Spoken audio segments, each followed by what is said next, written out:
+2 biology ക്ലാസ്സിലെ എല്ലാ കുട്ടികൾക്കും സുവോളജി ക്ലാസ്സിലേക്ക് സ്വാഗതം. നമ്മൾ പഠിച്ചതാണ് genetic disorders R broadly classified into 2 categories, namely Mendelian disorders as well as chromosomal disorders. അതിലെ മെന്റേലിയൻ ഡിസോർഡേഴ്സ് പൂർണ്ണമായി നമ്മൾ കഴിഞ്ഞ ക്ലാസ്സിൽ ഡിസ്കസ് ചെയ്തതാണ്. ഇന്ന് നമ്മൾ പഠിക്കാൻ പോകുന്നത് ക്രോമസോമൽ ഡിസോർഡേഴ്സ്. അപ്പോൾ ക്രോമസോമൽ ഡിസോർഡേഴ്സ് ജസ്റ്റ് കഴിഞ്ഞ ക്ലാസ്സിൽ പറഞ്ഞിരുന്നു. എന്താണത്? Gain or absence or abnormal arrangement of chromosome ആണ് എന്ത്? chromosomal disorders. Just listen. Chromosomal disorders are caused due to the absence or excess or abnormal arrangement of one or more chromosomes. Concept clear അല്ലേ? Absence ആവാം, excess ആവാം, or abnormal arrangement ആവാം. എന്തിന്റെ? ക്രോമസോമിന്റെ. Chromosome ഒക്കെ വരച്ച് നമ്മൾ മുമ്പത്തെ വീഡിയോയിൽ കാണിച്ചിട്ടുണ്ട്. അപ്പോൾ നിങ്ങൾക്ക് കൺസെപ്റ്റ് ഒക്കെ ക്ലിയർ ആയിട്ട് അറിയാം. ഇനി രണ്ട് തരത്തിലാണ് ഈ ക്രോമസോമൽ ഡിസോർഡേഴ്സ് നമ്മൾ ഈ ചാപ്റ്ററിൽ ഡിസ്കസ് ചെയ്യുന്നത്. എന്യൂപ്ലോയിഡിയും പോളിപ്ലോയിഡിയും. എന്താണ്? Aneuploidy and polyploidy. നോക്കൂ, aneuploidy is the failure of segregation of chromatids during cell division cycle results in the gain or loss of a chromosome and is called aneuploidy. അപ്പോൾ cell division cycle, cell division first ഇയറിൽ നിങ്ങൾ detailed ആയിട്ട് ഓരോ face അടക്കം പഠിച്ചതാണ്. അവിടെ cell division സമയത്ത് ഈ ക്രോമാറ്റിഡ്സ് സെഗ്രിഗേഷൻ ചെയ്യാനുള്ള എന്താണ് വ്യത്യാസം? സെഗ്രിഗേഷൻ ചെയ്യാതിരിക്കപ്പെടാം. അപ്പോൾ എന്യൂപ്ലോയിഡ് ക്ലിയർ ആയില്ലേ? Failure of segregation of chromatids during cell division results in gain or loss of chromosome and is called aneuploidy. ആ എന്യൂപ്ലോയിഡി പലതരത്തിലുണ്ട്. അതിൽ നമ്മൾ മോണോസോമി, ട്രൈസോമി, നള്ളിസോമി, ടെട്രാസോമി, അങ്ങനെ പലതരത്തിൽ. ആ ടേമിൽ തന്നെ നിങ്ങൾക്ക് ക്ലിയർ ആയിട്ട് കൺസെപ്റ്റ് മനസ്സിലാവും. ഇതെല്ലാം ഒന്നും നിങ്ങൾക്ക് പഠിക്കാനില്ല. അതിൽ മോണോസോമിയിലും ട്രൈസോമിയിലും വരുന്ന ചില ഡിസീസ് മാത്രമേ സിലബസ് പ്രകാരം പഠിക്കാനുള്ളൂ. മോണോസോമി എന്ന് പറഞ്ഞു കഴിഞ്ഞാൽ നോക്കൂ, monosomy is the state of having a single copy of a chromosome pair instead of the usual 2 copies found in a diploid cell. എന്താ അതിന്റെ അർത്ഥം? ഒരു ക്രോമസോം പെയറിൽ ഒരു സിംഗിൾ കോപ്പി ഇല്ലാതിരിക്കുക. ക്ലിയർ അല്ലേ? ഒരു പെയർ ഓഫ് ക്രോമസോമില് ഒരു ക്രോമസോം ഇല്ലാത്ത അവസ്ഥ, അതാണ് എന്താ? മോണോസോമി. ഇനി ട്രൈസോമി ആണെങ്കിലോ ഒരു എക്സ്ട്രാ ക്രോമസോം വരിക. ഒരു പെയർ ക്രോമസോമിന്റെ ഒപ്പം ഒരു എക്സ്ട്രാ സിംഗിൾ ക്രോമസോം കൂടി എക്സ്ട്രാ വരിക. നോക്കൂ, trisomy is the state of having 3 copies of a chromosome instead of the usual 2 copies. Concept clear അല്ലേ? നള്ളിസോമി നിങ്ങൾക്ക് പഠിക്കാനില്ല, എന്നാലും അത് ഒരു പെയർ തന്നെ അങ്ങനെ ഇല്ലാതായിരിക്കുന്ന അവസ്ഥയാണ് നള്ളിസോമി. 1 പെയർ ഓഫ് ക്രോമസോം തന്നെ ലാക്ക് ചെയ്യുന്ന അവസ്ഥയാണ് നള്ളിസോമി. ടെട്രാസോമി എന്ന് പറയുമ്പോൾ 4 ഉണ്ടാവും, 4 എക്സ്ട്രാ ക്രോമസോംസ് ഉണ്ടാവും. അപ്പൊ ഈ നള്ളിസോമിയൊക്കെ വീറ്റിലൊക്കെ ഒരുപാട്, അതായത് അങ്ങനത്തെ കണ്ടീഷൻ നോട്ടീസ് ചെയ്തിട്ടുണ്ട്. പ്ലാന്റ്സിലെ വീറ്റില് 42 ക്രോമസോമിൽ 40 ക്രോമസോം ആയിട്ടുള്ള അവസ്ഥയൊക്കെ, അതിലാണ് കൂടുതൽ പഠനങ്ങളും ഒക്കെ നടന്നിട്ടുണ്ട്. നിങ്ങൾക്ക് അതൊന്നും പഠിക്കാൻ ഇല്ല. ഇത്രയും ക്ലിയർ ആയില്ലേ? നെക്സ്റ്റ് നമ്മൾ ഡിസ്കസ് ചെയ്യാൻ പോകുന്നത് പോളിപ്ലോയിഡി. പോളിപ്ലോയിഡി എന്ന് പറഞ്ഞാൽ failure of cytokinesis after the telophase stage of cell division that results in an increase of whole set of chromosome. എന്ന് പറഞ്ഞാൽ എന്താണ് അർത്ഥം? സെൽ ഡിവിഷനിലെ ടീലോഫേസിന് ശേഷം സൈറ്റോകൈനസിസ് നടക്കാതിരിക്കുക. എന്താ സൈറ്റോകൈനസിസ് എന്ന് പറഞ്ഞാൽ? സൈറ്റോപ്ലാസത്തിന്റെ ഡിവിഷൻ അല്ലെ? ന്യൂക്ലിയർ ഡിവിഷൻ കഴിഞ്ഞു കഴിഞ്ഞാൽ സൈറ്റോപ്ലാസം ഡിവൈഡ് ചെയ്യും. ആ സൈറ്റോപ്ലാസത്തിന്റെ ഡിവിഷൻ നടക്കാതിരിക്കുകയും അത് കാരണം എന്ത് ചെയ്യും? ഹോൾ സെറ്റ് ഓഫ് ക്രോമസോം അങ്ങനെ ഇൻക്രീസ് ചെയ്യുകയും ചെയ്യും. ആ അവസ്ഥയാണ് പോളിപ്ലോയിഡി. അത് പ്ലാന്റ്സിലാണ് ധാരാളമായി കണ്ടുവരുന്നത്. ഓക്കെ, ഇനി നോക്കൂ definition. Failure of cytokinesis after telophase stage of cell division results in an increase in a whole set of chromosomes in an organism, and this phenomenon is called polyploidy. It is common among plants. Okay അല്ലേ? അപ്പോൾ നമ്മൾ chromosomal ഡിസോർഡേഴ്സിൽ എന്യൂപ്ലോയിഡിയും പോളിപ്ലോയിഡിയും പറഞ്ഞു. അതിൽ എന്യൂപ്ലോയിഡിയിൽ നിങ്ങൾക്ക് പഠിക്കാനുള്ളത് monosomy and trisomy ആണ്. ട്രൈസോമിയിൽ 2 ഡിസീസും മോണോസോമിയിൽ 1 ഡിസീസുമാണ് നിങ്ങളുടെ syllabus പ്രകാരം പഠിക്കാനുള്ളത്. അപ്പോൾ അതിൽ ആദ്യത്തെ ട്രൈസോമിയിലെ ഡിസീസ് നമ്മൾ ഡിസ്കസ് ചെയ്യാൻ പോകുന്നതാണ് ഡൗൺ സിൻഡ്രോം. ഇതാണ് ഡൗൺ സിൻഡ്രോം ഓർ മംഗോളിയൻ ഇഡിയസി അല്ലെങ്കിൽ മംഗോളിസം എന്നൊക്കെ അറിയപ്പെടുന്ന ഹ്യൂമനിലുള്ള ഡിസീസാണ് എന്ത്? Down syndrome. ഓക്കെ, അപ്പൊ ഈ ഡൗൺ സിൻഡ്രോം എന്ന് പറയുന്നത് ഒരു ഓട്ടോസോമൽ അബ്നോർമാലിറ്റിയാണ്. എന്ന് പറഞ്ഞു കഴിഞ്ഞാൽ നമ്മളിൽ ഹ്യൂമനിലുള്ള ക്രോമസോം നമ്പർ നിങ്ങൾക്ക് അറിയാം, 46 നമ്പർ ഓഫ് ക്രോമസോം ആണുള്ളത്. അതിൽ 44ഉം എന്താണ്, ഓട്ടോസോം ആണ്. നമ്മുടെ അതർ ക്യാരക്ടറിസ്റ്റിക് ഫീച്ചേഴ്സിനെ ഡിസ്കസ് ചെയ്യുന്നതാണ്. ഇതൊക്കെ സെക്സ് ഡിറ്റർമിനേഷൻ എന്നുള്ള വീഡിയോയിൽ നമ്മൾ ഡീറ്റെയിൽ ആയിട്ട് പറഞ്ഞതാണ്. പിന്നെയുള്ള 1 പെയർ ഓഫ് ക്രോമസോം ആണ് സെക്സ് ഡിറ്റർമിൻ ചെയ്യുന്ന ക്രോമസോം. ഇതില് ഈ ഓട്ടോസോമിനെയാണ് എന്താ അബ്നോർമാലിറ്റി വരുന്നത്, എവിടെ, ഡൗൺ സിൻഡ്രോം. ക്ലിയർ അല്ലേ? ഇനി ശ്രദ്ധിക്കൂ, Down syndrome it is otherwise called trisomy 21. Why എന്നുള്ളത് നമ്മൾ ഡിസ്കസ് ചെയ്യാം. ഇപ്പൊ ആദ്യം ശ്രദ്ധിക്കൂ, disorder arising from autosomal abnormality.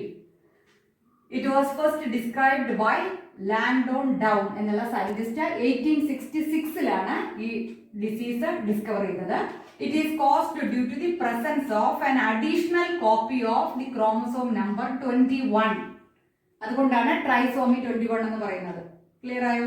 അപ്പൊ 44 ഓട്ടോസോം അല്ലേ ഉള്ളൂ സാധാരണ എല്ലാവരിലും. ഇപ്പൊ ഡൗൺ സിൻഡ്രോം ഉള്ളവരിൽ ഒരു എക്സ്ട്രാ ക്രോമസോം വരും. ആ എക്സ്ട്രാ ക്രോമസോം ഏതിലാണ്? ഓട്ടോസോമിലാണ് വരുന്നത്. ഓട്ടോസോമിലെ 21st ക്രോമസോമിലാണ് എക്സ്ട്രാ ക്രോമസോം വരിക എന്നുള്ളത് അർത്ഥം. ക്ലിയർ ആയോ? അതപ്പോ ഓട്ടോസോമിലായതുകൊണ്ട് മെയിലും വരാം ഫീമെയിലും വരാം. നോക്കൂ, ആ മെയിലും ഫീമെയിലും ആ കാരിയോടൈപ്പ് കാണിച്ചിരിക്കുന്നത് നോക്കൂ. മെയിലില് 44 ഓട്ടോസോം ഉള്ളത് ഇവിടെ എത്ര ഉണ്ട്? ഒരു എക്സ്ട്രാ ക്രോമസോം വന്നു, കണ്ടോ? 45 ഓട്ടോസോം പ്ലസ് XY, അവിടെ വ്യത്യാസം ഇല്ല. അപ്പൊ 47. മെയിലില് ഇങ്ങനെ ആയിരിക്കും അതിന്റെ കാരിയോടൈപ്പ് അല്ലെ. ഫീമെയിലാകുമ്പോഴോ 45 autosome plus XX is equal to 47. അപ്പൊ 46 എന്നുള്ള ക്രോമസോം നമ്പറിന് പകരം ഇങ്ങനെ ഈ അസുഖമുള്ളവരിൽ എത്രയായിരിക്കും ക്രോമസോം നമ്പർ? 47. ആ 47 എന്നുള്ളത് ഒരു എക്സ്ട്രാ ക്രോമസോം മാറ്റം വന്നത് ഓട്ടോസോമിലാണ്. അത് പ്രത്യേകം ശ്രദ്ധിക്കണം. ആ ഓട്ടോസോമിൽ എന്ന് പറയുന്നത് 21st ക്രോമസോമിലാണ്. അതുകൊണ്ടാണ് ഈ ഡിസീസിന്റെ പേര് ട്രൈസോമി 21. ക്ലിയർ അല്ലേ? It is due to the presence of an extra autosomal chromosome, and the 47th extra chromosome is present along with the 21st pair of autosome. So this syndrome is also called trisomy 21. Okay അല്ലേ? ഇനി ഈ disease ഉള്ളവരുടെ characteristic features ആണ് ഈ കൊടുത്തിരിക്കുന്നത്. ഈ disease ഉള്ള ഒരു കുട്ടിയുടെ പിക്ചർ, ഡയഗ്രമാറ്റിക് വ്യൂ നിങ്ങളുടെ ടെക്സ്റ്റ് ബുക്കിലുണ്ട്. അത് സ്ലൈഡിന്റെ ലാസ്റ്റ് കാണിക്കുന്നതായിരിക്കും. ചിലപ്പോൾ ചില സമയത്ത് എക്സാമിന് ആ ഫോട്ടോ കൊടുത്തിട്ട് ക്യാരക്ടറിസ്റ്റിക് ഫീച്ചേഴ്സ് അതിൽ കുറിച്ചിട്ടുണ്ടാവും. ദിസ് ഡിസീസ് എന്താണ്, എങ്ങനെയാണ് ഇത് വരിക, what are the reasons for this and which type of abnormality is this എന്നൊക്കെയുള്ള ക്വസ്റ്റ്യൻസ് ചോദിക്കാറുണ്ട്. അപ്പൊ നോക്കൂ, ക്യാരക്ടറിസ്റ്റിക് ഷോർട്ട് സ്റ്റാച്യൂർഡ് ആയിരിക്കും അല്ലെ, മൊത്തത്തിൽ ചെറിയ ആളായിരിക്കും. സ്മോൾ റൗണ്ടഡ് ഹെഡ് ആണ്.